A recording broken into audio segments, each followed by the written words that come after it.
todos, espero que se encuentren de lo mejor. Estamos en el podcast Diálogos por la Hispanidad, en el episodio 3, y hoy tenemos el honor de tener con nosotros como invitado al profesor Eric G. Cárdenas, creador del canal México antes de México, etnohistoriador y maestro en ciencias sociales.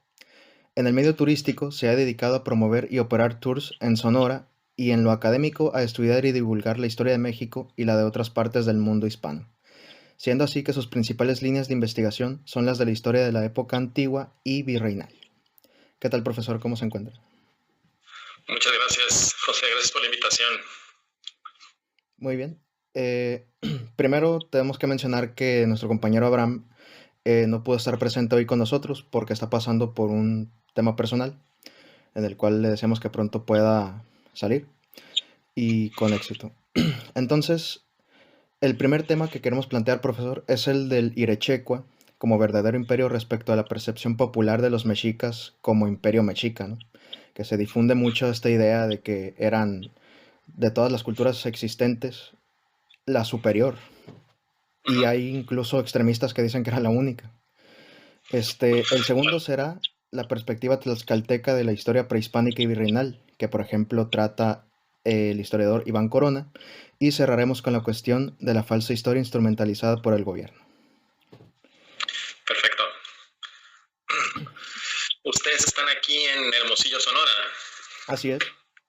Bueno, pues es raro que a veces me toque gente de aquí mismo de esta ciudad, ¿no? Pero igual también esta semana en mi canal de México antes de México entrevisté a Ignacio Almada, investigador también de aquí de Hermosillo. Entonces, pues bueno, Sí, mira, la el, entrevista. siendo un país tan grande, vinculando esto que voy mencionando de que estamos hasta Sonora, pues es difícil establecer un relato nacional. Eso me lleva pues a la última parte de la pregunta que me hiciste, ¿verdad? Pues cómo es esta cuestión, cómo se ha manipulado la historia, cómo se tergiversa el pasado para crear una historia nacional en un país tan extenso, con una diversidad tan grande, tanto de climas como de pueblos como de historia, pues crear una historia que nos unifique a todos. Sin duda es un reto. Claro. Fue un reto para los intelectuales que crearon el Estado-Nación moderno, puesto que tenían que desvincularse del relato católico, del relato basado en la religión, del antiguo régimen, y pues crear un relato moderno de un origen en común, de una nación mexicana que hubiera existido prácticamente de manera eterna o permanente en el tiempo, o al menos una nación mexicana que existiera antes de la llegada de los españoles, cosa que no existió. Entonces es por eso que tenemos esta idea del imperio mexica, el imperio azteca, ¿verdad? O la triple alianza para los más conocedores, ¿no? Entonces se va formando a partir del siglo XIX esta idea de que hay un gran imperio, una gran unidad política previa a la llegada de los españoles, la cual es derrotada y prácticamente habría no nada más un cambio administrativo, sino que el nuevo imperio, que en este caso es el español, pues iba a aprovechar, ¿no? O se iba simplemente a superponer al imperio previamente existente, que en este caso sería el mexica, como bien lo mencionas.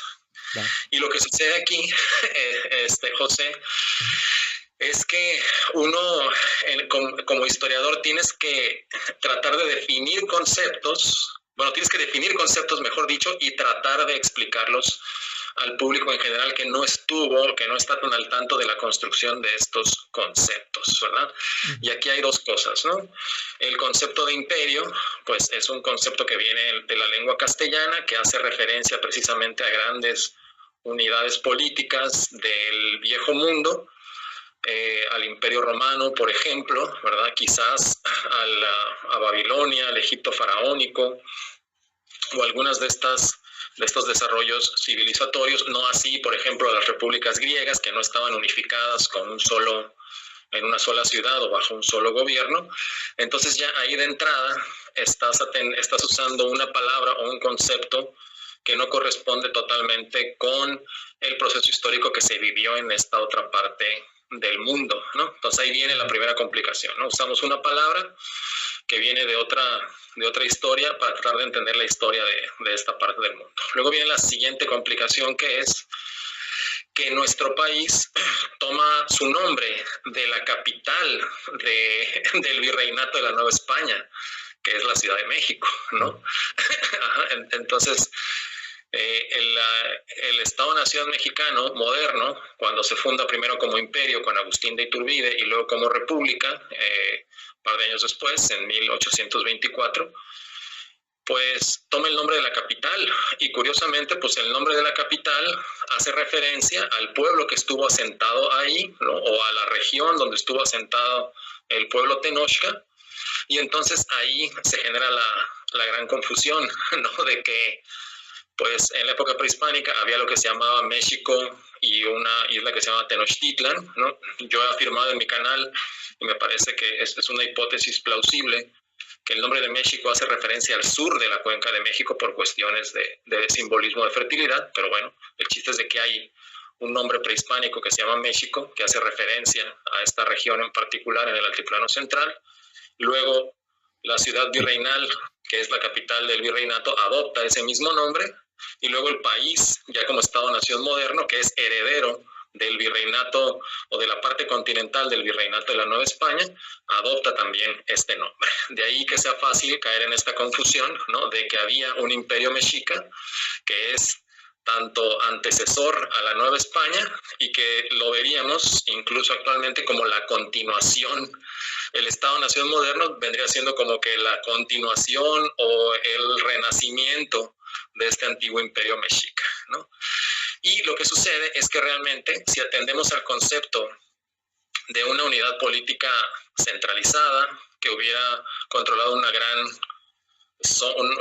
extensión de territorio, que hubiera formado lealtades, que hubiera creado no nada más una presencia militar, sino además una influencia cultural en todas las regiones que conquistó, pues entonces estaríamos hablando de un imperio. Es decir, ¿verdad? Hay una expansión, ya sea normalmente violenta, pero también en rutas comerciales, también pacífica. Dentro de esta expansión debería haber construcción de lealtades, o sea, el grupo dominante se alía con otros grupos que conquistó, emparenta con esos grupos, como lo hicieron los romanos, ¿verdad? Con las zonas alrededor del Mediterráneo, y después pues vendría entonces esa concentración del poder y esa labor civilizatoria, ¿no? De difundir una cultura en toda esta área que conquistaron y que ahora son leales al imperio. Bueno, eso no existía en Tenochtitlan, ¿no? Eso existía, precisamente como mencionaste, en Michoacán, en el Irechecua.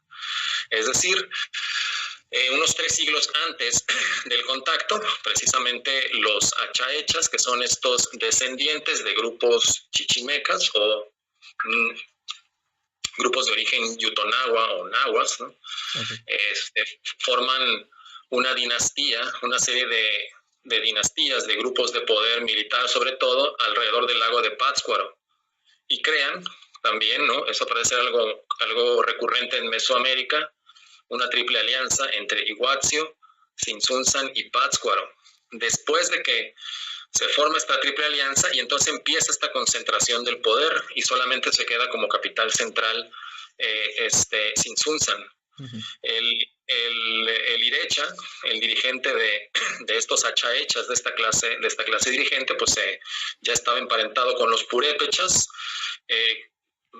Pensamos que los achaechas hablaban la lengua náhuatl hace muchos años, muchos siglos, un par de siglos antes del contacto, pero no nahuatlizan la región de Michoacán, sino al contrario, ellos adoptan el purépecha, la lengua purépecha, y a través de la cultura purépecha, de la lengua purépecha, pues empieza entonces esta serie de expansiones en el territorio que van a llamar el Irechecua, y uno de los conquistadores fundamentales de esta región al occidente, pues es Tzitzipandácuare, que podría ser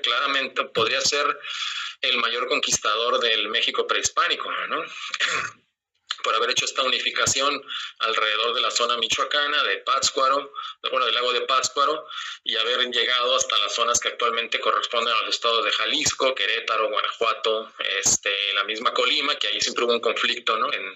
En Colima, y incluso partes del actual Estado de México, ¿no? Entonces, toda esta parte occidente es así, a tener un proceso de homogeneización cultural, o donde hay una culturización en toda la zona que conquistan, donde hay lealtades, porque precisamente los yernos, o sea, los líderes conquistados, vamos a decir, que se casaban con las hijas de los achahechas, eran los Tarashi, o Tarashque decían, ¿no? De ahí viene también, o es una propuesta de que ahí viene el nombre Tarasco que después iban a usar los españoles, ¿no? Porque son estos yernos que hacen alianzas con el Irecha, con los achahechas, ¿no? Con los dirigentes del Irechecua. Y entonces ahora, gracias a que emparentan, hay lazos de sangre, ¿no? Con las hijas achahechas, las hijas de los irechas, entonces viene pues ya esta unificación cultural, estas lealtades que ahora se le rinden al Irecha, y se empieza a crear esta estructura imperial en el occidente del país. Y es así, había miles de guerreros purépechas, o sea, que hablaban purépecha, de cultura purépecha, de orígenes distintos, ¿verdad? Pames, ñañú, nahuas, y mismos purépechas, que estaban dispuestos a pelear por su emperador, por su Irecha, que tenía esta legitimidad por haber unificado históricamente este territorio. Entonces, José, vamos a imaginarnos que, aunque es imposible geográficamente, hubiera sido muy difícil que Hernán Cortés hubiera llegado a la costa michoacana o a la costa oeste, en lugar de haber llegado por el Atlántico, ¿no? Que hubiera llegado por el Pacífico, vamos a decir en esta historia contrafactual, ¿no? Sí. Atravesaron el Istmo de Panamá y por alguna razón desembarcaron en Michoacán, ¿no? Sí. En este mundo alternativo. Sí. La situación hubiera sido sumamente distinta, ¿no? Ahí no hubiera habido posibilidad de hacer alianzas, de aprovechar rencillas, ¿no? De negociar con grupos enfrentados, puesto que ya era un imperio unificado. Seguramente los hubieran detenido, ¿no? O hubieran hecho alguna serie de, no sé, de visitas diplomáticas y luego se hubieran retirado, pero no hubiera sido este proceso de conquista que sí existió, por donde naturalmente llegaron, que fue la zona oriental, la zona del Atlántico, ¿no? Entonces, pues ahí tenemos, yo creo que entonces esto nos sirve para contrastar realmente la situación al momento del contacto en 1519, o al momento del desembarco de Hernán Cortés, ¿verdad? Había una unidad política que sí tenía características imperiales, o lo que por los conceptos, ¿no? Que, como ya te decía, pues estamos usando un concepto que a lo mejor no corresponde a la realidad histórica de esta tierra, pero pues sí, o sea, tenía esos elementos que hacían que fuera un territorio unificado, con lealtades, y donde había un proceso cultural homogéneo en este imperio, ¿no? Entonces, muy diferente a lo que ocurría en el oriente, donde los tenochcas pues habían hecho una alianza con el pueblo derrotado, que eran los tecpanecas, quienes habían sido la anterior hegemonía, y sus principales aliados, que eran los acolhuas de Texcoco, ¿no? Entonces, con esta alianza, ellos apenas habían constituido una triple alianza unos 90 años antes del contacto. Entonces estaban en un proceso apenas de, con esta triple alianza, empezar primero a estabilizar lo que es la Cuenca de México, y después pues ya ir a conquistar otras regiones, tanto hacia el Pacífico, hacia la zona de Guerrero, como hacia la zona del Atlántico en Veracruz, y a la zona sur, a la zona oaxaqueña, ¿no? Y hasta llegar al Istmo de Tehuantepec, y ya estaban tocando la puerta en Guatemala, en la zona del Soconusco. Y el problema también es de que conforme venía esta expansión, todavía no existía ni esta nahuatlización del territorio que habían conquistado, ni tampoco existía esta creación de lealtades con los pueblos conquistados. Al contrario, estaban en un periodo donde había mucho rencor frente a los recientes ataques militares de los tenochcas, ¿no? Entonces, lo que encontró Hernán Cortés fue más bien pueblos enojados porque habían sido recientemente dominados a la fuerza por los tenochcas, y no este imperio que a veces pensamos que existió en la parte oriente del altiplano central, también con el gran peligro de que al occidente, en el Valle de Toluca, pues está tocando la puerta el Irechecua, ¿no? O sea, mientras los tenochcas dominaban la zona matlatzinca al occidente de la Cuenca de México, algunos otomís, matlatzincas, ¿no? Escapaban al Irechecua, y luego el Irechecua también empieza a tomar territorios en el Valle de Toluca. Entonces ya el Valle de Toluca ya empezaba a estar en disputa con los purépechas y también ya habían tomado la zona del Bajío los purépechas hasta llegar a Querétaro. Entonces ahí ya también, ¿no? Les faltaba poco para entrar por el norte a la zona más central, al Valle del Mezquital, que es una zona otomí o ñañú, y estaban prácticamente, ¿no? El Irechecua tocándole la puerta a los territorios que apenas estaba intentando controlar la Xcantlataloyan o llamada Triple Alianza con sede en Tenochtitlan. Entonces ese es a grandes rasgos, ¿no, José, el panorama político, ¿no? que había al momento del contacto, ¿no? Claro. Sí, de hecho, incluso cuando se habla de conquista, podemos recordar que el ejército de Cortés es conformado en su gran mayoría por pueblos indígenas aliados, ¿verdad? Y oprimidos por los mexicas, como además de los tlaxcaltecas, no se menciona muchos de ellos, que son los totonacas, los huejotzingas, texcocanos, chalcas, otomís, cauquecholtecas, etcétera, ¿verdad? Y que inclusive podemos hablar también de que hay posteriormente conquistadores indígenas, ¿verdad? Como usted se ha empeñado en difundir. Y cómo estos indígenas fueron integrados y mantuvieron sus privilegios y estatus social durante gran parte del virreinato, ¿verdad? Que es un tema que estudia, por ejemplo, la doctora Laura Matthew, que usted entrevistó. Que entrevisté el día de hoy. Claro. Y muy bien, le había comentado que nuestro compañero Abraham tiene una serie de cuestiones que había preparado, Sí, ¿verdad? claro. La primera de ellas... Si quieres, antes de pasar a las cuestiones, nada más para cerrar lo que acabas de comentar. En el caso de los tlaxcaltecas, no eran un pueblo sometido, ¿no? Precisamente por eso, como eran rivales, era un pueblo más bien ahí Tenochtitlan los estaba rodeando porque había aprovechado las rencillas que habían tenido con los huejotzingas, con los chololtecas o quecholtecas, y entonces aprovechando esas rivalidades, los tenochcas habían avanzado en el territorio, pero los tlaxcaltecas seguían siendo un altépetl o güey altépetl, un altépetl de varias cabezas, ¿no? De 4, para ser exactos, estaban, digamos, resistiendo el avance de los tenochcas. Entonces, en el sentido de que en el valle aledaño de Tlaxcala los tenochcas no habían podido dominarlo completamente, pues eso también explica por qué había una gran fuerza militar al momento de que llega Hernán Cortés y que van a ser sus principales aliados. Y sí, ya en varias transmisiones en mi canal y en algunos videos pues menciona a los conquistadores indígenas. Yo creo que el gran conquistador olvidado de la historia mexicana o de la historia nacional pues es Ixtlilxóchitl, ¿no? El flor oscura significa su nombre, y es quien conoce el terreno en el lago de Texcoco, es de la alta nobleza, es Pipil Acolhua, o sea, de Texcoco, y es uno de los grandes aliados de Hernán Cortés, quien va también a convencer a otros tlatoanis de la cuenca y va a apoyar en todo momento a la toma de Tenochtitlan. Y bueno, su nieto, ¿no? Alba Ixtlilxóchitl, pues un gran historiador de quien tomamos una gran cantidad de información de y los periodos anteriores, la historia prehispánica, ¿verdad? Claro. Bien, las preguntas que preparó nuestro compañero rondan en torno, primero hacia desenmarañar o ver la realidad de lo social, lo legal y lo político de la sociedad mexica, ¿no? De ahí hasta cómo era la vida de estos grupos integrados en el virreinato, la vida cotidiana, y cómo el crisol de culturas que vienen después, y también con la esclavitud que llegan los africanos, los filipinos, después la influencia asiática también, que no se menciona, cómo todo eso se amalgama y cómo eso también llega a tener tensiones entre diversos grupos humanos, ¿no? En el virreinato.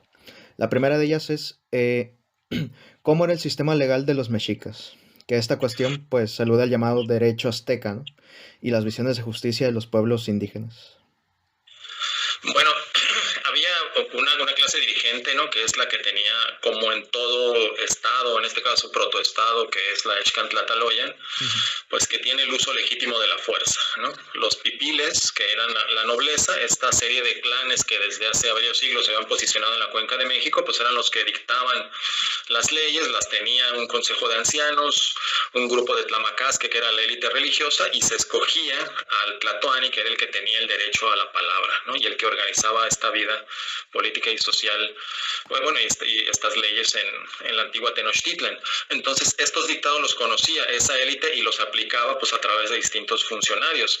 Había estas cuestiones de los castigos que se le hacían a los ladrones, de la educación que se le debía dar a los niños, ¿no? Incluso, pues la obra que tenemos de Fray Bernardino de Sahagún nos habla precisamente de todas estas reglas que tenía la sociedad mexica, ¿no? Si alguien está particularmente interesado en todos estos aspectos legales, en este derecho que existía en la época prehispánica, pues Sahagún habla abundantemente de ello, gracias a los informantes del Colegio de Santa Cruz, que precisamente se forma, pues, en Tlatelolco después de la conquista, ¿no?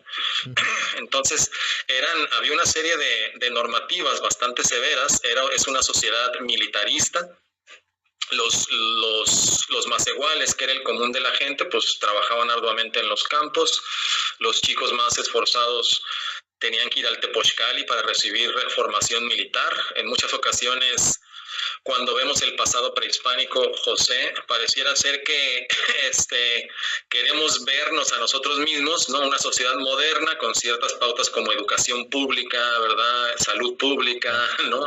Bienestar. O sea, como que estos elementos que tenemos en la sociedad actual, bien o mal, ¿no? Que sirvan mucho o poco, los queremos proyectar en las sociedades de la antigüedad, ¿no? O sea, pero bueno, los macehuales iban al Tepochcali para aprender artes de guerra, no para aprender matemáticas, ni literatura, ni poesía, ni nada de esto, ¿no? O sea, era una educación, una sociedad militarista que después se fuera, pues, a las conquistas de varios territorios. Y en estas conquistas, pues, había también todo un esquema legal para cobrar tributos. O sea, que eso fue aprovechado posteriormente por las autoridades españolas, ¿no? Ver en qué región tenía qué recursos, ¿verdad? Plumas en zonas tropicales, cacao, las regiones donde había oro, donde se daba el algodón en las zonas tropicales. O sea, todos los recursos que había en esta tierra, pues también había un aparato administrativo en Tenochtitlan que cobraba esos tributos, y a través de la fuerza, ¿verdad? Pues mantenía precisamente este estado tributario, ¿no? Y había también en esta cuestión simbólica, pues la existencia de rituales donde todos estos aspectos de lo social, de lo político y de lo legal estaban vinculados con aspectos religiosos, ¿no? O sea, había una deidad detrás de todo esto, detrás de la fuerza guerrera, detrás de la fertilidad, detrás de lo que simbolizaban las plumas de las aves. Entonces, para ellos seguir manteniendo esta fuerza guerrera, ¿verdad? Pues tenían que ofrendar la vida de guerreros a su deidad patrona, que era Huitzilopochtli, ¿no? Claro, y pues ahí viene todo este tema del sacrificio humano, ¿no? Sí, no sé. De hecho era la segunda pregunta que él tenía, ¿verdad? Respecto al sacrificio, que la respondió. Y de hecho he visto un error muy común en el que cae la gente, ahora que menciona lo de la visión del derecho, que es que ahora que salió el video de Andrés Manuel presentando su libro, ¿no? Diciendo que no había corrupción y demás cosas, que la trajeron los españoles. Son diferentes las visiones que tienen estos pueblos prehispánicos de corrupción y de justicia a la que tienen los españoles, ¿no? Y la gente cae en equipararlos para juzgar. Sí, claro, ¿no? Y aparte, pues, había castigos severos a los ladrones, o sea, sí. Lo cual quiere decir que había ladrones, ¿no? Había la sociedad Tenoch, que era una sociedad bastante estricta, por cierto, como digo, ya es un pueblo guerrero, ¿no? Es una sociedad militarista. Entonces, sobre todo estaban, lo que más me viene a la mente en este momento, José, es, por ejemplo, las autoridades que estaban en el mercado de Tlatelolco. Al no haber todavía un papel moneda, ¿verdad? O la acuñación de alguna moneda a través de un metal precioso, pues cada uno de los productos tenía un valor simbólico, ¿no? Y bueno, y también material, ¿no? Ya sabes, se habla mucho de las piezas de oro, de las semillas de cacao, que por su alto valor, pues servían para intercambiar con poco cacao, pues mucho de otros productos, ¿no? Mucho maíz, mucho frijol, mucho chile, ¿no? Etcétera. Entonces era una especie de moneda, al ser el cacao, ser duradero, ¿no? O sea, tú puedes guardar una semilla de cacao mucho tiempo, ¿verdad? Ser fácil de transportar, etcétera, ¿no? Tenía algunas características que tiene las monedas, era una protomoneda, vamos a decir. Entonces, pero viene como en una cáscara, ¿no? O sea, cuando saca el cacao. Entonces, sucedía que le hacían agujeros a la nuez del cacao, ¿no? Y le sacaban el contenido. Entonces, supuestamente estaban pagando, ¿no? X producto con una con cacao, y resulta que estaba hueco, que tenía tierra, que tenía otras cosas dentro. Esta no es de cacao. Sí. Entonces había autoridades, había policías en el mercado de Tlatelolco, pues vigilando que no hubiera estas falsificaciones de la moneda, ¿no? O sea, había gente viva, había gente, ¿no?, que Sí. corrupta también, que quería aprovecharse de los demás. Esto es algo innato al ser humano. A mí me parece una deshumanización, es más decir, ¿no?, que eran prácticamente seres de luz, ¿no?, que no conocían la corrupción y la maldad, porque las crónicas nos hablan de eso, ¿no? Sí, claro. De hecho, incluso desde el lenguaje mismo, ¿no? Hay términos, o sea, si no existe algo, no hubiera necesidad de nombrarlo, ¿verdad? Y existen Claro. palabras dentro del náhuatl. Eh, Debo ahorita mismo el dato de qué palabras son, pero existen. Y Claro. eso ya nos habla, inclusive desde el mismo lenguaje, que, que todo esto también existió como cualquier sociedad humana. Uh-huh. Este, Ellos condenaban mucho la embriaguez. Eso también es algo que me llama mucho la atención. O que no hicieran caso a los niños, ¿no? O sea, la disciplina también era muy importante. Entonces ahí vienen unos castigos ahí en el Códice Florentino de Sagún que mencionaba antes, ¿no? Donde para reprender a los niños les quemaban chile, ¿no? O sea, ponían chile en las brasas, y con el humo del chile, que es sumamente penetrante, los ponían cierto tiempo a que recibieran ese castigo, ¿no? Sí, claro. O sea, era un castigo severo, ¿no? Sí. Y a quien se emborrachaba, primero... bueno, había ciertas penas, no me acuerdo si era ya la segunda borrachera o así, le tiraban la casa, ¿no? O sea, si lo volvían a encontrar borracho, le destruían la casa donde vivía, y ahora tenía que andar en las calles o reconstruirla, ¿no? Entonces las leyes eran duras, ¿no? Sí, y de hecho es curioso que ante eso lo que sí se resalte y se exagere son pues los castigos de la Inquisición. Entonces, y volviendo a esto, ¿cómo era entonces la vida cotidiana de estos pueblos integrados al periodo virreinal? Y lo que le decía, ¿cómo se manifestaban esta integración, pero también las tensiones entre diversos grupos humanos dentro de este periodo? Sí, aquí hay un par de cosas, José. Primero, hay que tener en cuenta que si bien existían estas leyes en Tenochtitlan y que luego aplicaban también las leyes en los estados tributarios, pues no había una ley que aglomerara a todos los pueblos, ¿no? O sea, tenían sus reglas en el Videchecua, Tenochtitlan tenía sus reglas, pero cada pequeño altépetl tenía sus reglas. Entonces, el tener un código legal que aplicara a todos y donde hubiera reglas claras para todos los habitantes, ese me parece que es un aspecto que se ha soslayado en la interpretación de la conquista. Claro. O sea, los líderes indígenas vieron un código legal del derecho castellano escrito en caracteres latinos, o sea, que ya no está sujeto a que se acuerde, ¿no? El Consejo de Ancianos ya no está sujeto a la interpretación de un códice pictográfico, sino que ya dice, ¿no?, fonéticamente están plasmadas ahí las leyes, ¿no? Claro. Entonces, ese elemento me parece que le da legitimidad al gobierno de la monarquía católica en esta tierra. O sea, los líderes indígenas, como también es natural en cualquier sociedad humana, si ven una manera de ponerse de acuerdo en lugar de estarse peleando, es preferible ponerse de acuerdo, ¿verdad? Puede ser imperfecta, extranjera, puede no estar totalmente vinculada con su identidad cultural, pero es mejor eso, ¿no?, que seguir peleando. Sí. Entonces, uno de los grandes errores, me parece que cometen muchos análisis en nuestro país, es basar el estudio de, como bien mencionabas, de la vida cotidiana de estos grupos humanos después del contacto en el virreinato en una cuestión étnica. O sea, en una lucha entre españoles contra indígenas, o en tensiones entre españoles, indígenas y posteriormente africanos y filipinos o asiáticos. Yo creo que las jerarquías, más bien no creo, ¿no?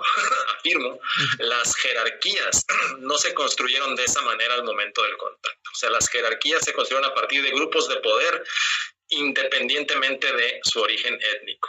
Los tlaxcaltecas eran un grupo muy poderoso, los fipiles tlaxcaltecas. A los aliados que tomaron Tenochtitlan también se les reconocieron mucho poder. Los conquistadores españoles también tenían una buena carga de poder, pero tenían incluso más poder las órdenes religiosas, las órdenes mendicantes que llegaron aquí. Y curiosamente, a lo que se piensa, ¿verdad?, siempre hubo una tensión entre conquistadores, encomenderos y autoridades de la corona española. O sea, no es como que todos los españoles se pusieran de acuerdo, ¿verdad? O sea, la corona, los conquistadores y los frailes para someter a los indígenas. Así no era la cosa, ¿no? Claro. O sea, había siempre luchas de poder entre los caciques indígenas, entre encomenderos indígenas, entre religiosos, órdenes religiosas, autoridades de la corona y conquistadores españoles o sus descendientes. Sí. A mí me parece que uno de los grupos que más perdieron peso político en el siglo XVI, pues fueron los conquistadores indígenas, ¿no? O sea, como que la corona en algún momento llegó para precisamente evitar que se hicieran más, que buscaran, que lo intentaron, ¿no? Tanto en el virreinato del Perú como en la Nueva España, pues que intentaran hacer un reino independiente, ¿no? Entonces, pues, claro, a través de las instituciones de la monarquía hispánica se les redujo el poder a los conquistadores españoles, peligro que no se veía en los líderes indígenas, es decir, de estos conquistadores como los tlaxcaltecas, los texcocanos o acolhuas o chalcas o xochimilcas, de estos primeros aliados, no hubo ningún intento de crear un reino independiente, ¿no? O sea, todos le dieron la legitimidad de poder a la monarquía, y entonces, entendiendo esto, ¿verdad? Entendiendo que hay estas luchas entre diferentes grupos de poder, o pudiéramos decir, balance, ¿no? O tensión constante entre los grupos de poder, entonces eso ya nos permite entender cómo la sociedad se volvió sumamente compleja.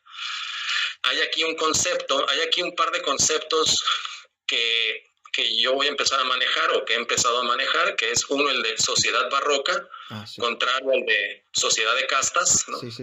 Que es ambas son elaboraciones historiográficas, ¿no? O sea, que permiten entender ese periodo, pero la sociedad de castas nos dibuja una realidad tajante donde no había posibilidad de ascenso social, y cada grupo étnicamente tenía su lugar en la sociedad, y esto no era así, ¿no? O sea, había movilidades hacia arriba, hacia abajo, y cada grupo social, dependiendo dónde le conviniera mejor, pues se acomodaba, ¿no? O sea, había macehuales que buscaban trabajo en diferentes oficios en las ciudades, había migrantes españoles que se acercaban como comerciantes a las repúblicas de indios, había descendientes de los antiguos nobles, de los antiguos pipiles, pues que buscaban alguna actividad comercial en las ciudades también. O sea, cada grupo se iba acomodando como mejor le convenía en sus intereses en esta nueva realidad. Entonces era una sociedad sumamente dinámica. Y hay otro concepto, ¿no? Que está también el concepto de, pues ya sabes, de que no fue conquista, fue invasión, o también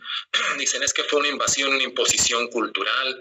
Sí. Pero realmente tú hablar tan tajantemente de que llega un grupo superior tecnológicamente o militarmente, invade a otro y lo somete, ese concepto de invasión, ¿no? O de sometimiento cultural y religioso no te explica tampoco la realidad de ese entonces, del siglo XVI, ¿no? Donde hubo alianzas, negociaciones, resistencias, adaptaciones, integraciones, y hay mucha gente que no le gusta el concepto de mestizaje, de que producto de toda esa complejidad surgen un individuo nuevo, ¿no? Hay otro, porque lo ven como muy romántico, ¿no? De que pues, parece que todo es sobre hojuelas.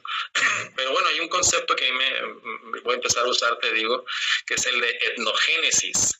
Es decir, que a partir de diferentes grupos étnicos se van dando una serie de combinaciones que generan nuevos grupos sociales totalmente distintos a lo anterior, o bien nuevos grupos sociales que combinan pautas de sus predecesores.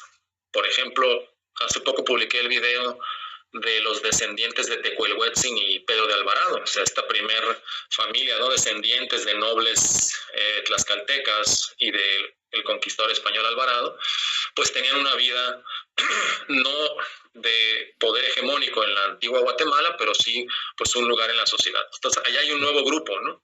No son autoridades reales, ya no se les considera con los privilegios de los conquistadores españoles ni de encomenderos, sino que se van integrando a la sociedad urbana de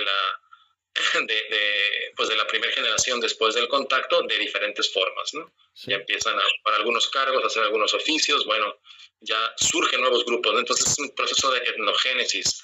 Otro de los ejemplos que me ha gustado mucho platicar en el canal, que he platicado con la Asociación de Charrería, pues ese es el de los charros, que eran precisamente algunos esclavos africanos, eran indígenas más iguales, que la ley castellana no les permitía usar lanza ni usar, ¿cómo se llama?, silla para andar a caballo, pero se adaptaron, ¿no?, una serie de innovaciones para poder hacer la actividad de la charrería y cuidar el ganado mayor, o sea, las vacas, ¿no?, que ingresaban a la Nueva España. Entonces ahí hay un nuevo grupo, entonces surgen nuevos grupos sociales, nuevos oficios.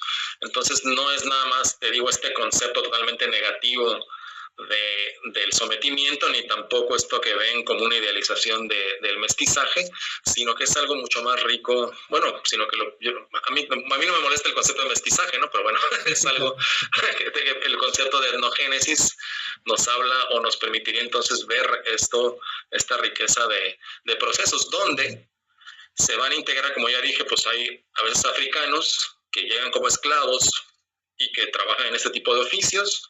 Hay africanos que llegan como conquistadores, como Juan Garrido, ¿no?, que es el primero que empieza a adaptar el trigo en esta tierra, en Coyoacán. Hay, pues también posteriormente ya con la apertura de la ruta ya a finales del siglo XVI a las Filipinas, pues empiezan también a llegar todos estos productos de China, de Asia, y también esto se va integrando a la vida de los pueblos, ¿no? Hay, si me permites decir otro ejemplo, sí, claro, está el del mezcal. O sea, en la época prehispánica existía lo que le llamaban mezcal, que era básicamente un fermentado, no destilado, porque no estaba el proceso todavía, ¿no?, de destilación del agave. Entonces, el proceso de destilación que se originó para hacer perfumes en la sociedad persa, que es extraer los vapores, ¿no?, del fermento para crear así el alcohol etílico más concentrado, que puede ser un perfume o puede ser el licor, ¿no?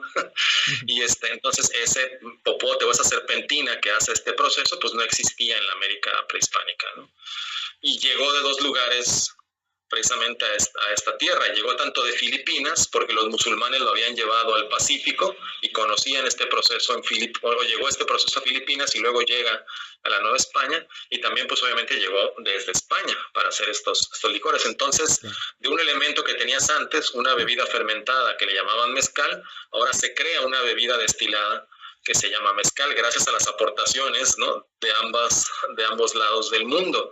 Y se empieza a producir en las comunidades de esta tierra, ¿no?, en las repúblicas de indios, en las ciudades de españoles, y es algo que se apropia en estas comunidades. Entonces, no necesita ser un elemento 100% prehispánico para que sea un elemento cultural de orgullo de estas comunidades indígenas, ¿no?, que adaptaron estos procesos a su cultura, ¿no? O sea, sí. yo digo que a veces tenemos la visión de que querer que todo sea prehispánico, ¿no? O de decir como idealizamos la época prehispánica, pues así como ahorita decías de Andrés Manuel, pues ya había todo, ¿no? En la época prehispánica ya había leyes, educación pública, salud pública, todo, ¿no?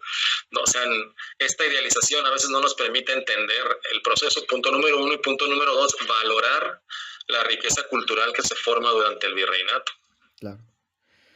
Sí, y es curioso que todo esto que usted menciona nos hable de que sí, fue el momento del contacto, como usted dice, y de la conquista de Tenochtitlán, o la toma de Tenochtitlan, no de México como Estado-nación porque no existía, pero en tanto conflicto como tal, y cómo todo ello derivó en lo generador, ¿no?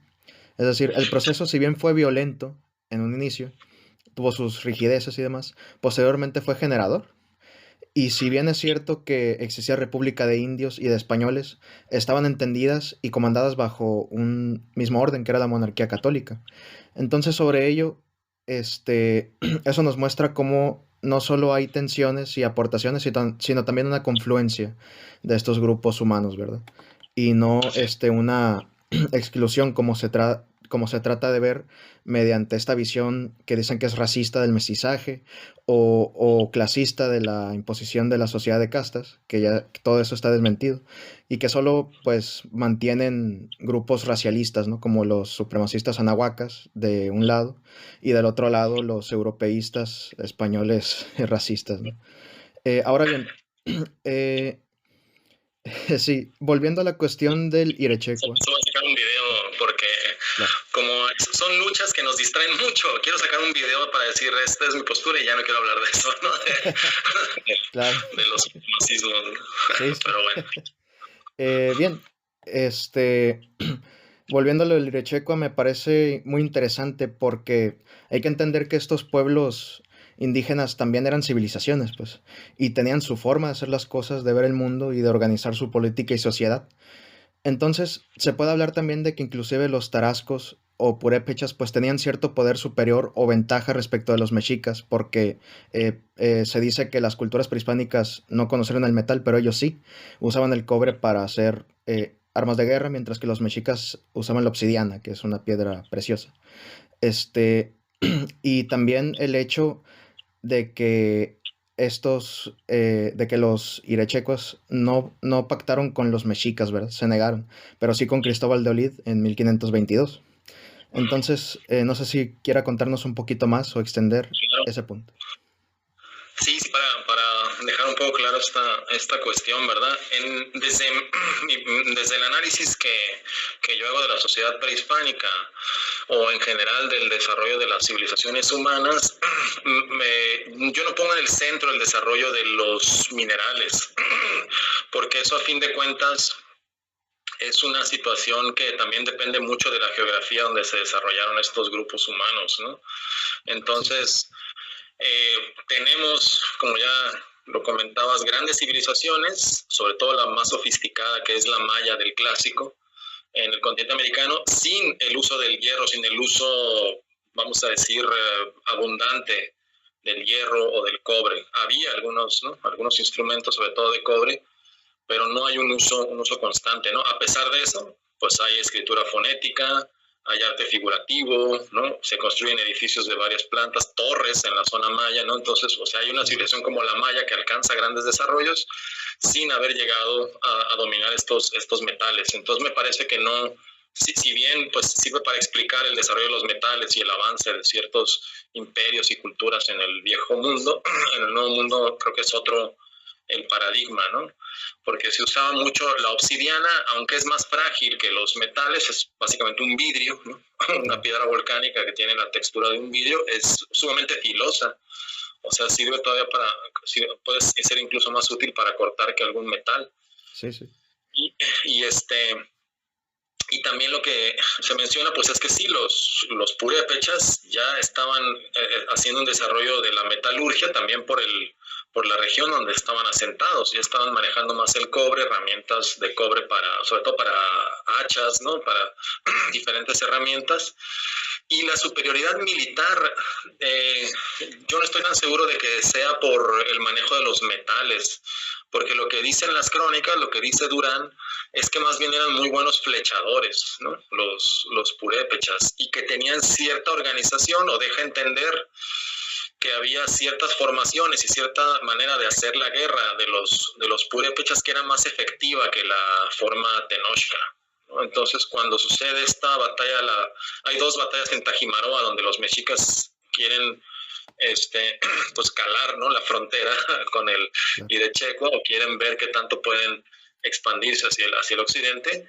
No es que fueran vencidos únicamente, ¿no? Sino que fueron aplastados los tenochcas. Sí, Dice sí. Durán que caían como moscas los guerreros mexicas y eran atrapados y fueron llevados al sacrificio ritual en Sinsunzan, ¿no? Entonces Sí, fue la gran derrota de Axayacatl. Al haber hecho expansiones muy exitosas, pues sentía que andaba enrachado y que podía ir al occidente y pues no fue así, ¿no? sí, sí. Ahora, este, también en su momento Moctezuma y luego Cuauhtémoc pues quisieron pactar con Sinsincha Tanguashan, que era el Irecha, el dirigente del Irecheco, y pues también fue rechazada esta oferta de alianza por pues estos antecedentes históricos que ya tenían de que pues habían estado en estos conflictos. Y otra cosa también es de que en el mundo antiguo a veces nos imaginamos como que por ahí estaban los mayas, por acá los zapotecos, por acá los mexicas, ¿no? Por acá los purépechas, Claro. pero había una serie de conexiones comerciales, ¿no? O sea, había una serie de rutas donde pasaban productos que cruzaban a grandes extensiones de territorio. Quizás no había un individuo, un comerciante que viajara desde la Cuenca de México hasta Sonora, por decirlo así, ¿no? Como luego, o a Chihuahua, como lo dice en su novela Gary Jennings del Azteca, ¿no? Que anduvo, sí, que vio a las ballenas en Baja California y luego se fue hasta ver a los mayas a Yucatán, no sé, no sé, ahí un relato fantasioso de un personaje que recorrió todo eso, ¿no?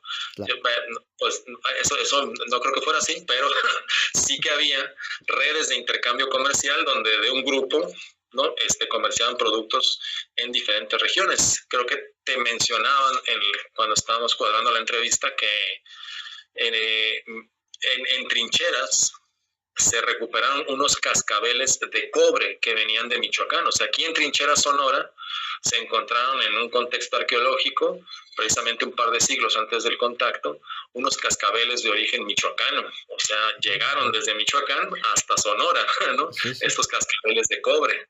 Sí, porque en Sonora pues no se fundía el cobre, ni se extraía, ni nada, ¿no? O sea, claro, venían de Michoacán estos cascabeles. O sea, no sé si, o sea, había un contacto de estos productos en todo este territorio. Y esas rutas comerciales, que es también de lo que habla mucho Laura Matthew, que ya mencionaste al principio, y otros investigadores, ¿no? Esas rutas, esos caminos muy antiguos, también fueron los caminos que siguieron los conquistadores españoles y sus aliados indígenas, ¿verdad? Claro. Sí, es interesantísimo, pues, porque de allí deriva, como contraste a lo que nos enseñan desde la visión de los vencidos, ¿verdad? Pues este reducto solo a lo mexica, pero ahora y con el siguiente tema, y los tlaxcaltecas, es decir, ¿qué entendemos o a qué nos referimos cuando decimos perspectiva tlaxcalteca de la historia? Claro. Pues sí, no, ahí en lugar de tener la visión de los vencidos, que por cierto, el libro publicado por León Portilla, él hace algunas reflexiones, pero es la visión tlatelolca. O sea, los tlatelolcas, que es esta otra isla al norte de Tenochtitlan, pero que ya estaban pegadas, ¿no? Sí. Por la expansión urbana de la ciudad-isla, claro, eran un pueblo conquistado por los tenochtlas. O sea, ellos prácticamente se vieron forzados a pelear del lado de los tenochtlas porque vivían en ese mismo lugar. Quizás si hubieran tenido más autonomía o si hubieran tenido otra forma de liderazgo, hubieran optado por lo que optaron los otros pueblos, ¿no? Por aliarse con los españoles. Claro. Pero pues les tocó estar ahí, ¿no? A veces me da la impresión al leer algunas de las crónicas a regañadientes, porque pues a la vez habían sido de alguna manera ocupados y despojados por los tenochtlas, que en Tlatelolco sí que había un poco más de relaciones de parentesco, ¿no? Con la élite de Tenochtitlan, o sea, ya había un poco más de construcciones de lealtades, pero igualmente pues los macehuales tlatelolcas probablemente hubieran preferido salir de la isla o no presentar estas batallas a muerte que sucedieron en 1521, ¿verdad? Entonces, a lo que iba es de que si tomamos la visión tlaxcalteca, en lugar de tomar esta visión de los vencidos, ya sea mexica o tlatelolca, ¿no? de la isla donde actualmente es el centro histórico de la Ciudad de México, yeah, pues entonces tendremos una historia muy distinta. Es una historia de alianzas, es una historia donde hay sus grupos de poder, los pipiles tlaxcaltecas obtienen una serie de privilegios, ¿no? Obtienen una serie de tierras en tierras lejanas. O sea, ya lo menciona ahí Muñoz Camargo, que acompañan a Legazpi a la expedición a las Filipinas, van a la conquista del norte, también al Camino Real de Tierra Adentro. Igual hoy lo platicaba con Laura Matthew, que se forman barrios, ¿no? O ella le llama también al Tepetl, en Guatemala Vieja, ¿no? En Ciudad Vieja. Y precisamente aunque no es el más grande, sí es el más poderoso el barrio de los tlaxcaltecas, porque siguen teniendo este prestigio en Guatemala gracias a esa alianza con los españoles. Entonces la visión tlaxcalteca pues nos permitiría más bien ver con mayor riqueza este proceso de alianzas, negociaciones, guerras, colonización en el sentido de establecerse en otras tierras por parte de los indígenas, no nada más la colonización española. Entonces veríamos, ¿no? Si vemos la visión tlaxcalteca, pues veríamos con mayor claridad un proceso que pues es complejo, y que ha sido visto de una manera muy simplista. Y por cierto, bueno, también acá en Sonora es otra cosa totalmente distinta, ¿no? Porque se detiene, o sea, no llega estas primeras campañas de Nuño Beltrán de Guzmán y realmente aquí empieza a haber un contacto entre grupos humanos un siglo después, ¿no? O sea, en el Claro. siglo XVII, principalmente con el arribo de los jesuitas, ¿no? Entonces, también es otro momento, otro periodo histórico el de estas regiones. No obstante, ya como lo mencionaba al principio, pues se trata de construir una identidad nacional basada en el pueblo mexica y eso es sumamente difícil, pero pega, ¿no? No sé tú cómo veas, José, aquí en Hermosillo pues hay gente que se siente azteca todavía, ¿no? Sí, O bueno, pega es cuando no tiene nada que ver, sí, ¿no? A lo mejor diríamos, bueno, los grupos yotonaguas, ¿no? Desde los Tojonodam, Yaquis, Mayos, pues bueno, están emparentados con los nahuas del centro del país, ¿no? Bueno, pues a lo sí, mejor por ahí, pero ya es rebuscarle mucho, ¿no? Este vínculo con los tenochcas, ¿no? Y no claro. obstante, pues se trata de vincular esa identidad con esta parte del territorio cuando es muy distinta. Entonces, sí, pues creo que nos serviría mejor estudiar más el caso tlaxcalteca que, que el mexica. Además, el mexica se estudia mal también, ¿no? Sí, Porque sí. pues ellos siguieron viviendo en los barrios en Tenochtitlan. Sí es cierto que fue una ciudad tomada por las autoridades españolas, pero pues también sigue habiendo tlatoanis mexicas, Claro. hubo conquistadores mexicas también después del contacto, ¿no? Sí, de hecho, al mismo tiempo que gente como por ejemplo Rafael Aita argumenta que hubo una continuidad imperial al momento de que los incas, de que están en el momento de los españoles, se integran a, a esta, a este Monarquía, nuevo ¿no? orden, ¿sí? Y me parece muy curioso que usted argumente lo de que hay gente que se cree azteca aquí en Hermosillo, porque quiero comentar una anécdota, ¿verdad? Yo Sí. estudio la carrera de licenciatura en literaturas hispánicas en la Universidad de Sonora y está muy presente justamente esta agenda indigenista impulsada por profesores, alumnos, porque y bueno, esta es mi teoría, en tercer semestre se lleva una materia que se llama literatura precolombina, que está 100% ligada a la visión de los vencidos precisamente. Claro, se ve literatura muy bella, pero también está mediada por este eclipsamiento de lo mexica. Y posteriormente se lleva la de literatura colonial, que es donde ya se ven poetas preciosos como Sor Juana, Francisco de Terrazas, que comprende también la Rusticatio Mexicana y demás obras, ¿verdad? Yo creo que siempre he abogado, y bueno, quizá me linchen por esto, por renombrar esas materias. Para mí debería ser literatura prehispánica y después literatura virreinal o literatura, bueno, española americana. Pero bueno, está ese lado y por el otro lado se llevó el viernes, si no mal recuerdo, porque está ligado con lingüística, la otra carrera del departamento, letras y lingüística, eh, que llevaron a cabo los lingüistas, que fue el Día Internacional de la Lengua Materna. Y hay un escenario donde se hace el Floricanto, que es un evento artístico que organizamos tradicionalmente, en donde se puede pintar. Y pintaron unas alumnas, y me llamó mucho la atención, todas las lenguas existentes en el territorio actual de México y su número de hablantes, lo cual es sumamente interesante. Y la primera de ellas era el náhuatl. Entonces, hay una cosa que se ve muy clara. Yo respeto mucho el programa y los profesores míos, pero también es cierto que existe, yo creo que una necesidad de autocrítica en este sentido de las universidades en revisionar lo que enseñan. Porque están impulsando a fin de cuentas este mismo relato que instrumentaliza el Estado, ¿no? Y bien, precisamente sobre eso, quisiera preguntarle cómo está construido ese relato y qué bases tiene, ¿verdad? Claro.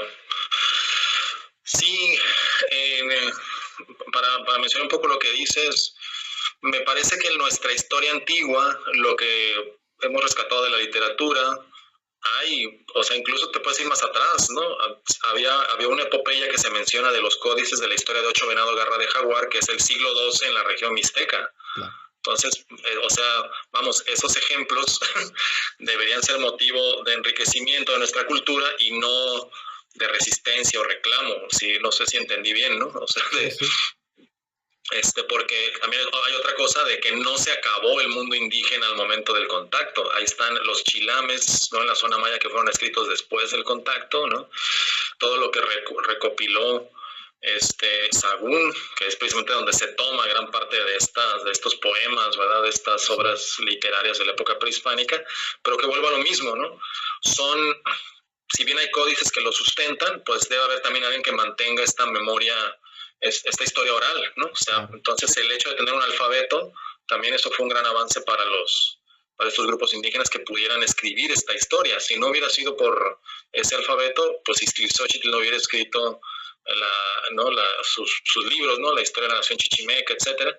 Entonces, no sabríamos lo que sabemos actualmente de eso. Y también habría entonces relatos o una literatura, una épica del maya del clásico, ¿no? La epigrafía ya nos da pauta para entender, ¿no? Lo que escribieron los mayas en las selvas del sureste hace 1500 años, hace milenio y medio, ¿no? Entonces, bueno, creo que precisamente, y digo esto para hablar sobre la pregunta que me acabas de hacer, porque hay una idealización, ya lo he mencionado en muchos foros, condescendiente de la historia prehispánica, como si aquí hubiera sido un paraíso terrenal y un mundo perfecto, y eso no ayuda ni para sentirnos orgullosos del pasado prehispánico, de la antigüedad, ni para entenderla, ni para entender los procesos históricos siguientes. Entonces, una distorsión a la identidad. Claro. Quien da la mejor explicación de por qué ocurre este relato, a mi parecer, es don Tomás Pérez Bejo, investigador del INAH, de origen cántabro, pero ahora ya es chilango, y en su reciente libro que publicó hace un par de años, de México, La Nación Doliente, donde él identifica cómo el relato sagrado del virreinato, el relato del Via Crucis, del misterio glorioso, doloroso, no, el misterio gozoso, doloroso y glorioso del Via Crucis, que es la base, ¿no? La base mitológica del catolicismo, de la cristiandad. Claro. Se le quitan estos aspectos sagrados y se convierte ahora en un relato profano nacionalista. Y entonces el misterio gozoso es la época prehispánica. Entonces tenemos que idealizar, o el relato nacional tiene que idealizar la época prehispánica como un mundo perfecto, ¿no?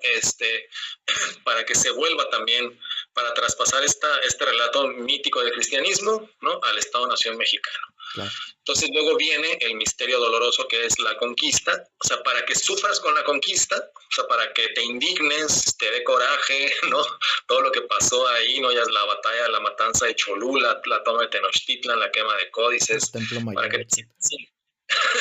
que te sientas indignado y sufras con esta parte de la historia, pues primero tuviste que haber idealizado la época anterior y no entenderla. Entonces, primero tuviste que haber pasado por el misterio gozoso para después llegar al misterio doloroso y finalmente el misterio glorioso, que vendría siendo la independencia, donde digamos que se refunda, ¿no? Este idealizado pasado prehispánico y ahora regresamos a una especie de nación que estuvo oprimida durante 300 años, pero pues si algo está claro en el análisis histórico es que el actual Estado mexicano moderno, y ya lo dije, ¿no? Es heredero de la parte continental del virreinato de la Nueva España. No es heredero ni de la Excan Tlahtoloyan Tenochca, ni del Irechecua, ni de los señoríos mayas, ¿no? O sea, nuestra unidad política actual se constituye a partir de la unidad política previa del antiguo régimen, que es la Nueva España. Sí. Entonces, sin embargo, el relato de Nación Doliente nos habla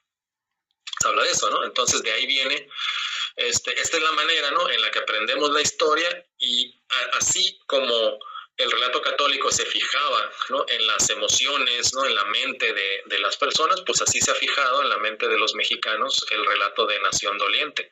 Claro. Por lo tanto, alguien de Hermosillo, Sonora, donde no hubo una incursión militar por Hernán Cortés. Se paseó aquí por cerca de Guaymas, ¿no? En una de las expediciones que pagó, por acá se paseó Hernán Cortés, se llama Mar de Cortés, ¿no? Sí, sí. Pero no hubo esta quema de códices, no hubo esta toma de grandes ciudades aquí, y a pesar de eso, alguien de Sonora pudiera sentirse, ¿verdad? Agraviado, ¿no? Pudiera sentir este dolor, este misterio doloroso de la conquista, así como Claro. mexicanos de otras partes del país, desde la península de Baja California hasta la de Yucatán, ¿no? Sí, y es que también sí esperaba que mencionara lo de Pérez Bejo. De hecho, a eso iba. Y es que también está y reivindicado por los militantes más recalcitrantes de esta línea de pensamiento está la filosofía de la liberación y la decolonial, ¿verdad? Las cuales mencionaba usted como guardia mexicana, que una de las figuras más centrales era Enrique Dussel. Y ahí Eric Tosar hizo unas declaraciones curiosas. No pueden Eh, ver la sí, el menos por los decente de ellos en tres. vanguardia mexicana. Sí. Eh, y es que esto yo creo que se puede ver desde este relato nacionalista, ¿verdad? Que venimos arrastrando desde el siglo XIX con los criollos, Claro. que viene a dar paso a un orgullo artificial, si se quiere, para dar paso a la independencia que detrás de ellos tuvieron pues los ingleses, ¿no? De los libertadores, casi que libertraidores. Y Logias, mm, etc. sí, está desde Benito Juárez hasta el Porfiriato, que trataron muy mal a las comunidades indígenas de ese tiempo, ¿verdad? Les quitaron Bueno, eso tierras, hicieron leyes en contra de no ellos. había habido una política de exterminio Sí, hasta estos momentos, ¿no? sí, con Porfirio Díaz también, los yaquis, que han resistido hasta nuestros días. El periodo revolucionario y el posrevolucionario incluso. Entonces, hoy día, pues ya no es solo que se idealice y se romantice al indígena del pasado prehispánico, sino que aunado a todo ello a la vez, al indígena actualmente existente, aunque se le desampare desde el Estado, se utiliza su imagen como folclore para agendas gubernamentales culturales, ¿verdad? Que ensalzan Claro, este orgullo nacionalista que enlazan desde alguien de Hermosillo hasta alguien de la Ciudad de México o desde así es. más allá, justamente por esta agenda. Y además que eso es reductivo, ¿no? Por lo mismo de la influencia de más culturas, que se ve expresado en su mayor apogeo en el virreinato. Así es. Este, pues sí, el relato pues tiende a eso, ¿no? A homogeneizar, a no reconocer esta diversidad y a instrumentalizar, ¿no? Creo que es Claro, abono a lo que dices, a la figura del indígena antiguo y al moderno, ¿no? sí, Si desaparece la marginación indígena, ¿no? Actualmente, o sea, si se hacen las acciones necesarias, entonces pierde fuerza este relato, ¿no? Pierde sí, fuerza mucho de lo, este, muchas de las acciones populistas que hace el gobierno. Si se deja de idealizar de manera condescendiente la antigüedad, se quita el elemento, ¿no? Del misterio gozoso, se quita el elemento de pensar que había un mundo perfecto y de que este mundo se acabó con la conquista, ¿no? Entonces, si la gente analiza y profundiza en la época antigua, verá que es como cualquier otra civilización o civilizaciones en la historia de la humanidad, tiene sus sombras, sus luces, ¿no? por Diferentes supuesto. momentos en la historia, y que estas culturas indígenas no perecieron al momento del contacto, ¿no? Eso también me parece sumamente ofensivo, negar medio milenio de historia de diferentes grupos humanos de esta tierra, ¿no? De Claro, las comunidades indígenas. sí, sí, Pero, pues, al relato hegemónico no le conviene dar luz, arrojar luz sobre estos temas, porque precisamente pues se cae en la base del relato de nación doliente y la base del relato nacionalista, pero pues está pasando, ¿no? O sea, aunque el régimen no lo va a fomentar hasta que pues ya desde abajo nosotros empecemos a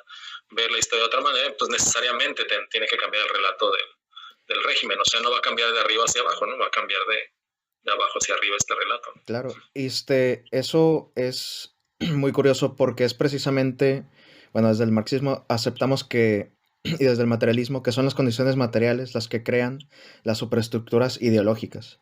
Y desde el Estado, la educación tiene que ir en función a ello, a las superestructuras ideológicas. Si no cambian las bases materiales, pues se perpetúan. Y dado que el mundo en el que piensa el sujeto es tan real como el sujeto que lo piensa, todas estas cosas enarbolan una identidad cultural a fin de cuentas, que viene a verse reflejado en la materialidad. Mucha de la violencia que sufrimos entre individuos en la sociedad mexicana está no solo mediada por este aspecto, sino por también las condiciones materiales, el sistema. Y es muy Correcto. curioso que, por ejemplo, Abraham Arballo, como prueba de esto, mencionaba en el episodio anterior que la editorial que hacía los libros de texto para las escuelas era Santillana. Y Santillana tiene su sede en Reino Unido. Inclusive muchas de las muchos, lo voy a decir así, Sí. los aparatos indigenistas tienen también sus sedes en Reino Unido. Y entonces eso no nos dice algo, ¿no? Es curioso que Claro. esto esté impulsado desde el extranjero y no desde nosotros, porque eso ya elimina de raíz la posibilidad de que sea una reivindicación legítima de la nación. Entonces es muy curioso podríamos hablar incluso de que la condición humana es la contradicción y no el mal o el bien per se, sino que va mediado por las condiciones materiales las cuales crean pues el presente. Bueno, pero también hablando de estas condiciones materiales, actualmente en este momento del capitalismo y en un país como México, tenemos, a pesar de no recibir directamente los beneficios materiales de la creación de capital por parte de las élites burguesas que en México están anquilosadas y controlan un montón de cosas, ¿no? Sí, Son sí. un montón de estos bienes materiales con la anuencia y con la, ¿no? ¿Cómo se dice? Con la comparsa de la élite política. Claro. A pesar de eso, las nuevas tecnologías, o sea, el desarrollo del capitalismo actual nos permite trascender estas barreras que pone el Estado oligárquico, así lo voy a decir, ¿no? Entonces, Sí, sí. gracias a eso, ¿no? Gracias a estos otros medios que tenemos los trabajadores, pues podemos elaborar otros relatos, ¿no? Podemos también realizar otras actividades económicas sin necesariamente depender, pues, de la estructura oligárquica de nuestro país. Yo creo que por eso están surgiendo estos otros relatos alternativos. Y repito, no vamos a esperar a que, aunque ya corrieron a Marx Arriaga, vengan libros de texto que cuestionen el relato hegemónico. O sea, la nueva escuela mexicana nunca cuestionó el relato hegemónico, ¿no? Claro. Es más, lo profundizó, Sí, sí. ¿no? O sea, lo acendró, ¿no? El relato de Nación Doliente. Y la que venga, ya sea dirigida, como ya dices, desde el Reino Unido, ¿no? O desde los grupos oligárquicos de las editoriales mexicanas, Claro. tampoco lo va a hacer, ¿no? Sí, no. Eso lo tenemos que hacer nosotros, ¿no? Sí. Y creo que llevamos un buen avance, ¿no? Y de hecho, es curioso esto también porque mucho de lo que está menguando la difusión activa de estas nuevas plataformas, de estos nuevos trabajos que estamos queriendo hacer, es el algoritmo, ¿no? El algoritmo es un sistema muy poderoso para poder determinar lo que ven los sujetos y lo que no, lo que se recomienda y demás. Mucha gente cree que esta teoría de Yanis Varoufakis del tecnofeudalismo, que es algo que también hablaba en el episodio anterior, está desconectado del capitalismo. Pero yo diría que no, que está inclusive dentro de, porque a fin de cuentas, quienes ganan siguen siendo los poderosos, pero quienes podemos debatir de cierta manera y, como usted dice, hacer estos trabajos que puedan contrarrestar lo hegemónico, pues somos nosotros. Sí, así es. Sí, yo no sé, a mí no me encanta el concepto de tecnofeudalismo, ¿no? Creo que es otra fase del capitalismo. Yo no sé si ya estamos en una fase terminal o si se va a volver Sí, sí. ¿no? ¿Cómo se dice? A retroalimentar y a surgir otra nueva fase después de esta crisis que estamos viviendo. Sí, Pero, ajá. pues, De hecho, justo lo que usted menciona y otro invitado de futuro del podcast es el filósofo sonorense Michel Giovanni, que presentó recientemente su libro, que aquí lo tengo, llamado Nunca fuimos humanos, paradojas y garantías de la Constitución transhumanista. Él argumenta, yo no he terminado de leerlo, así que no puedo simpatizar pero del todo. es interesante. Sí, él argumenta que estamos justamente en eso, ¿no? En la Constitución transhumanista, donde él ve preocupaciones éticas acerca de cómo está avanzando esta pretensión de hibridación entre el humano y la tecnología, que una pretensión inclusive mayor y extremista sería la de la búsqueda inclusive de la inmortalidad. Y esto lo estamos viendo desde Starlink hasta Neuralink, etcétera. Y la idea de ir a colonizar Marte de Elon Musk, se están viendo estas preocupaciones muy presentes. Sí, si las élites andan viendo cómo vivir 200 años, 150 años, ¿no? Claro. Y las clases medias, liberales, urbanas, pues todos los productos de cuidado personal, ¿no? De desintoxicarte esto, lo otro, o sea, todo eso, pues es una manifestación de ese transhumanismo también. Sí, Que, bueno, es otra fase histórica, ¿no? A mí me parece, yo sigo, ¿no?, mucho la corriente de la teoría de sistemas de Immanuel Wallenstein, que si bien es de base marxista, a veces se contrapone, ¿no?, con lo que se dice en otras visiones marxistas, pero bueno, él plantea que esta crisis, esta crisis de principios del siglo XXI, no sabes, él piensa que es la crisis terminal, ¿no? O al menos así pensaba antes de morir, de que ya no se iba a realimentar el sistema capitalista. Y la pregunta que él hacía es de que si el nuevo sistema va a ser mejor, más humano, ¿verdad? Nos va a permitir un mayor desarrollo humano, o si va a ser peor, va a ser más totalitario, ¿no? Va a dominar más a las personas, etcétera, ¿no? Pues hay una serie ahí de elaboraciones de ficción distópicas que muestran cómo podría ser peor, ¿no?, el nuevo sistema que viniera después de esta crisis del capitalismo. Sí, sí. Pero bueno, pues ya estamos en temas de la futurología. Yo creo que en este momento, por lo que he visto yo en las redes, lo que se comenta, la visión que ya tiene la gente de la historia, que se acerca a conocer más profundamente el pasado, pues yo veo un cambio muy positivo en la forma que se ve la historia de México, la historia del mundo hispano, respecto a pues como se veía hace algunos años, ¿no? Entonces, bueno, en ese sentido creo que en este periodo histórico del desarrollo capitalista algo ha habido de avance de los más iguales, diría, ¿no? Usando el nahuatlismo, ¿no? O sea, de las clases trabajadoras, ¿no? Claro. Sí, pero igual esto, pues que no nos impida seguir siendo críticos con estas visiones. Y quisiera preguntarle, ¿en qué consiste esta visión que se está tornando positiva de la historia de México? En que ya se está entendiendo que la idealización de la historia antigua pues es condescendencia, ¿no? O sea, no nos permite entender eso. O sea, me parece que y esa condescendencia se traduce también en la condescendencia a los pueblos indígenas actuales, ¿no? De verlos como por allá en la naturaleza. Entonces, creo que se está entendiendo mejor eso. La gente está más orgullosa de su pasado indígena, cosa que no ocurría en el siglo XX, y también está orgullosa de su pasado hispano. Esta contradicción que describe Octavio Paz en El laberinto de la soledad, ¿no? Creo que se está trabajando en ella, y muchos mexicanos ya no viven en esa contradicción, ¿no? Al menos en entornos más informados, más educados, ¿no? Claro, de hecho, una contestación al laberinto de la soledad es el libro de Carlos Fuentes, ¿verdad? El espejo enterrado, donde recupera esta visión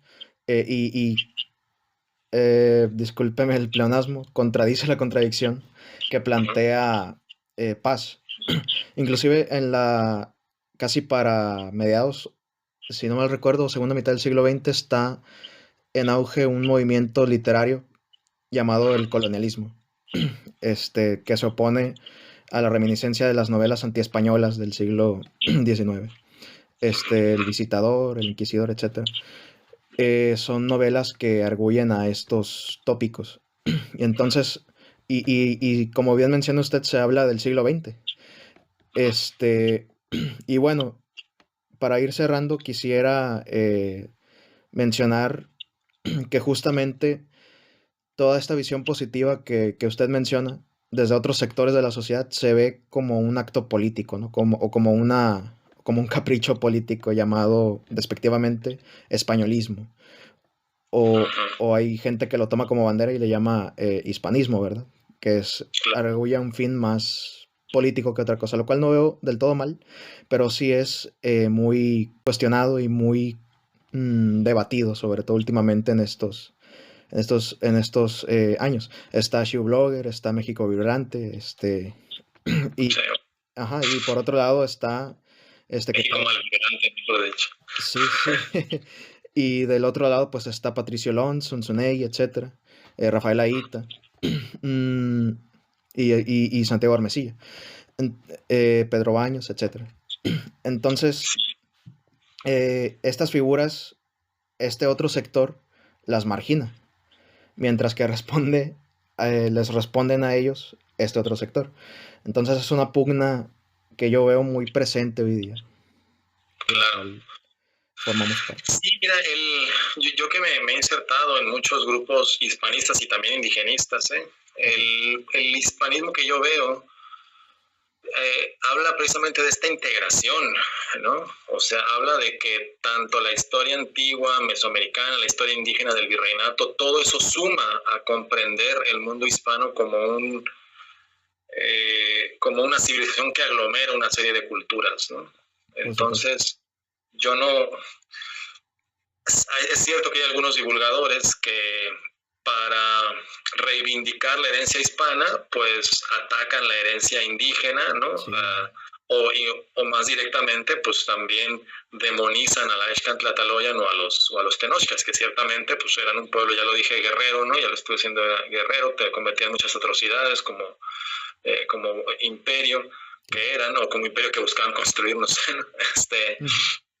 Entonces, y eso a mí no se me hace que sea tan... Puede ser positivo en el sentido de que ya no se idealiza a la figura de los mexicas, pero también puede jugar en contra en el sentido de que ahora también se ponen como un bando en contra, ¿no? O sea, como no necesitas demonizar a los mexicas para enaltecer la herencia hispana, ¿verdad? Claro. Entonces, y tampoco necesitas quitar las aportaciones indígenas en productos agrícolas, en cultura, ¿no? En una serie de cosas para o sea, no necesitas, ¿cómo se dice?, denostar la herencia indígena para denostar la herencia hispana para engrandecer las aportaciones indígenas. De repente caemos en ¿cómo se dice?, en una falacia de falsa contradicción, ¿no? O sea, puedes explicar los procesos, los aportes indígenas durante el virreinato, los aportes españoles, y uno no niega al otro, ¿no? Claro. Vamos, o sea, se estudian las jerarquías que hay, las luchas de poder, claro, ¿no? Pero como decía hace rato con el mezcal, el hecho de que los pueblos indígenas hubieran adoptado el proceso de destilación no niega el aporte que ellos hicieron en cuanto a la fermentación del maguey y otros procesos con el agave, ¿no? Entonces, me parece que a veces caemos en esos falsos dilemas, que es lo que nos echa a pelear, ¿no? Sí. Que es lo que con la confrontación en diferentes segmentos. Y esa confrontación, José, es aprovechada por la política partidista, que no es necesariamente la política real que deberíamos hacer desde las clases trabajadoras o incluso desde las clases burguesas, ¿no? Es decir, no hay que enfrascarse en una lucha partidista si quieres expandir el capital siendo burgués, pequeño burgués o mediano burgués, y no hay que adoptar uno u otro partido político si lo que quieres como trabajador es acceder a más derechos, mayores beneficios materiales o incluso pues también vincularte más con la producción capitalista, ¿no? O sea, también creo que ese falso dilema se crea también por la política partidista que más bien busca la división en lugar de la unidad. Sí, de hecho, sigue siendo producto de algo coyuntural, pues se ve desde aquel momento en el que AMLO exige disculpas al rey de España, hasta Claudia Sheinbaum mencionando todo ello de nuevo, ¿verdad? Sí, claro. Yo desde el entorno turístico, aquí en Sonora, pues ya ves que hemos tenido gobiernos del PAN, PRI y Morena, ¿no? Sí. O sea, ha habido así uno detrás de otro, ¿no? Y si hay alguna autoridad, desde que pues estaba Claudia Pavlovich, ¿no? O bueno, el anterior, ¿no? Guillermo Padres. Sí. O sea, la gente que trabaja en ese entorno, en el gobierno, en ciertas administraciones, pues finalmente, independientemente del partido político al que simpaticen o al que hayan llegado ciertos directivos al área gubernamental, pues si uno lo que quiere es el desarrollo turístico por el beneficio económico de las comunidades y de los negocios, pues, o sea, tú tienes que dialogar con cualquier fuerza política, ¿no? No te puedes poner a pelear simplemente por estas cuestiones de falso dilema, como yo les digo, ¿no? Claro. Así que bueno, estoy como poniendo un ejemplo, ¿no? O sea, entonces yo he colaborado, no colaboro nada más con uno o con otro partido, ¿no? Sí, sí. Igual porque pues también es trabajo, ¿verdad? Claro. Parte del diario. Muy sí, bien. Sí, sí. Y bueno, pues aquí cerramos la charla, muy, muy interesante, muy enriquecedora, la verdad. Fue un honor tenerlo aquí con nosotros. Pues muchas gracias, y ya que estamos aquí en Hermosillo, a ver cuándo hacemos algo presencial. Sí, claro. Fíjese que de hecho he estado queriendo ver cuándo hace usted tours aquí en Sonora, ¿no? Para poder asistir. Sí, claro, no, pero también me refiero a que pues a lo mejor alguna charla ya estando cara a cara, pues también estaría padre, ¿no? Sí, hablando de esto. Pero en fin. Sí, sí, claro, estamos en contacto. Pues muchas gracias por esta charla, y pues espero que sigan en esta labor, ¿no? Y que pues sigamos trabajando para conocer más de nuestra sociedad, de nuestro pasado, a través de estos distintos medios. Sí, y de hecho queremos ir precisamente por esa misma línea, ¿no? De hablar de que podemos enorgullecernos tanto del lado indígena como del lado hispano. Pero bueno, muchísimas gracias, profesor. Y muchas gracias a la audiencia. Esto fue el tercer episodio de Diálogos por la Hispanidad. Y que estén bien. Nos vemos.